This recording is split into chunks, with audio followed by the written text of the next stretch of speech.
पन्हाळा तालुक्यातील कोडोली इथल्या नरसोबाच्या ओढ्यावर ऊस वाहतूक करणारा ट्रॅक्टर आणि मोटारसायकल यांच्यात अपघात होऊन मोटारसायकलवरील मोटारसायकल चालक हा जागीच ठार झाला आहे, तर त्यांच्यासोबत असलेल्या अन्य एक जण जखमी झालाय। या अपघातानंतर ट्रॅक्टर चालक फरार झाला असून त्याचा शोध कोडोली पोलीस करत आहेत।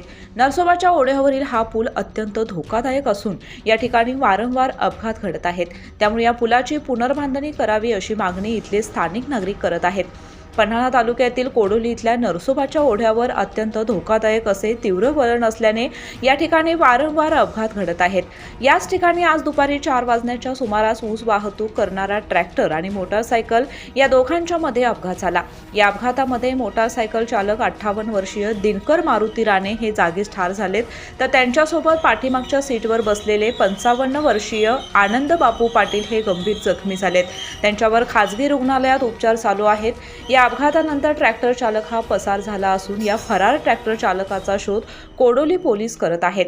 कोडोली येथील नरसोबा ओढ्यावर वारंवार अपघात होत असून या ओढ्यावर पुलाच्या दोन्ही बाजूला असलेली तीव्र वळणं ही या अपघाताची कारणं ठरत आहेत, त्यामुळे या ठिकाणी नवीन पूल बांधून मिळावा अशी मागणी स्थानिक नागरिक करत आहेत।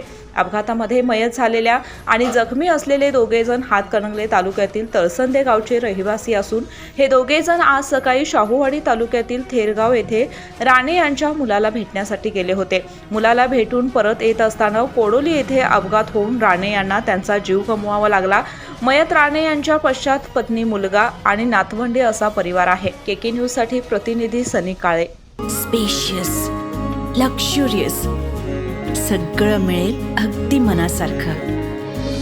बटू बिल्डर्स यांचा नवीन गृहप्रकल्प गृहलक्ष्मी रचना।